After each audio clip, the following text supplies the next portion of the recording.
ಇನ್ನು ಕಾಂಗ್ರೆಸ್ನಲ್ಲಿ ಸಿಎಂ ಕುರ್ಚಿಗಾಗಿ ಒಂದಿಷ್ಟು ಭಾರಿ ಚರ್ಚೆ ನಡೀತಾ ಇದೆ. ಅದರ ಮಧ್ಯದಲ್ಲಿ ಮಂತ್ರಿ ಸ್ಥಾನ ಸಿಗಬೇಕು ಅನ್ನೋದು ಕೆಲವರೆಲ್ಲ ಜೋರು ಆಸೆಗಳು.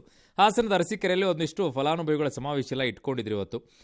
ಅಲ್ಲಿ ಏನಾಗ್ಬಿಟ್ಟಿದೆ ಅಂತಂದರೆ ಶಿವಲಿಂಗೇಗೌಡರನ್ನ ಮಂತ್ರಿ ಮಾಡಬೇಕು ಅಂತ ಅವ್ರ ಬೆಂಬಲಿಗರೆಲ್ಲ ಓ ಅಂತ ಹೇಳಿದ್ರು.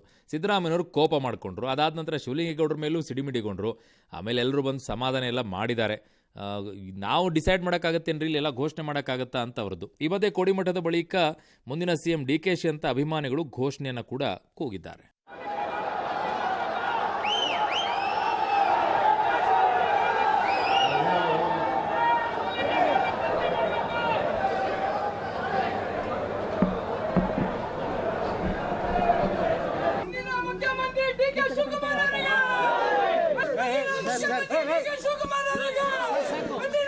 ಎಂಬತ್ತೆಂಟು ಕೆಜಿ ಇದ್ದವರು ಈಗ 72 ಕೆಜಿ ಬಂದಿದ್ದಾರೆ. ಅಂದ್ರೆ 16 ಕೆಜಿ ವೆಯ್ಟ್ ಲಾಸ್ ಮಾಡ್ಕೊಂಡಿದ್ದಾರೆ. ಮೊದಲ ದಪ್ಪ ಬಾಳದಿ ಎಷ್ಟು ಮೇಯ್ ಬಿಟ್ಟಿದಿ ಎಷ್ಟು ದಪ್ಪದಿ ಅಂತೇಳಿ ನನ್ಗೆ ಹಾಸ್ ಮಾಡ್ತಿದ್ದು. ಈಗಿಲ್ಲ, ಈ ಸಲ ಬಾಳ ಸಣ್ಣ ಹುಡುಗಿಗತೆ ಕಾಣತ್ತೆ ಅಂತ ನನಗೆ ಜನರು ಅಂತ. ಇದಕ್ಕೆ ಯಾವ ಸೈಡ್ ಎಫೆಕ್ಟ್ ಇಲ್ಲ. ನನಗೆ ಜೀನಿ ಸ್ಲಿಮ್ ತೊಗೊಂಡ್ ಫುಲ್ ಖುಷಿ ಇದನ್ನೀಗ. ಅಲ್ಲ ಮಾನ್ಯ ಸಿದ್ದರಾಮಯ್ಯನವರೇ, ನೀವು ಸಿಎಂ ಅಂತೇಳಿ ಎಲ್ಲರೂ ಕೂಗಿದ್ರೆ ಖುಷಿ ಪಡ್ತೀರಾ? ಪಾಪ ಶಿವಲಿಂಗೇಗೌಡರು ಅವರ ಬೆಂಬಲಿಗರು ಅವ್ರ ಮಂತ್ರಿ ಆಗಲಿ ಅಂತ ಕೇಳಿದ್ರೆ ತಪ್ಪೇನಿದೆ? ಅದನ್ನು ಪಾಸಿಟಿವ್ ಆಗಿ ತಗೊಳ್ಳಿ. ಅದು ಯಾಕೆ ಅಷ್ಟೊಂದು ಖಾರವಾಗಿ ಆ ಕಡೆಗೆ ಹೋಗ್ತೀರಾ? ನಿಮ್ಮ ಬಗ್ಗೆ ಘೋಷಣೆಗೆ ಹೋಗಿದಾಗ ಸಿಎಂ ಸಿದ್ದರಾಮಯ್ಯನವರು ಮುಖ್ಯಮಂತ್ರಿಗಳು, ಮುಂದಿನ ಮುಖ್ಯಮಂತ್ರಿ ಸಿದ್ದರಾಮಯ್ಯನವರು ಅಂತೆಲ್ಲ ಘೋಷಣೆಗೆ ಹೋಗಿದಾಗ ನಿಮ್ಗೆ ಖುಷಿ ಆಗ್ತಿತ್ತಲ್ವಾ? ಪಾಪ ಅವ್ರ ಬೆಂಬಲಿಗರು ಅವ್ರ ಊರಲ್ಲಿ ಹೋದಾಗ ಘೋಷಣೆಗೆ ಹೋಗಿದ್ರು, ಯಾಕೆ ಅಷ್ಟೊಂದು ಸಿಡಿಮಿಡಿಗೊಳ್ತೀರಾ ಪಾಪ?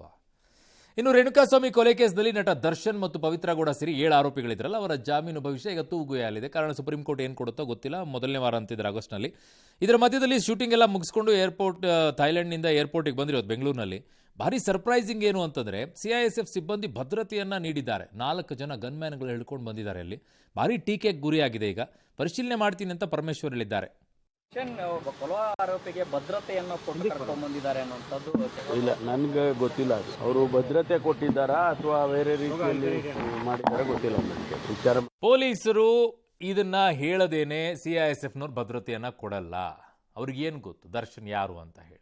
ಅವರೆಲ್ಲ ಆ ಕಡೆ ಹರಿಯಾಣ, ದೆಹಲಿ ಆ ಭಾಗದಲ್ಲಿರುವಂಥವ್ರು ಇರ್ತಾರೆ. ಅವ್ರಿಗೇನು ಗೊತ್ತು?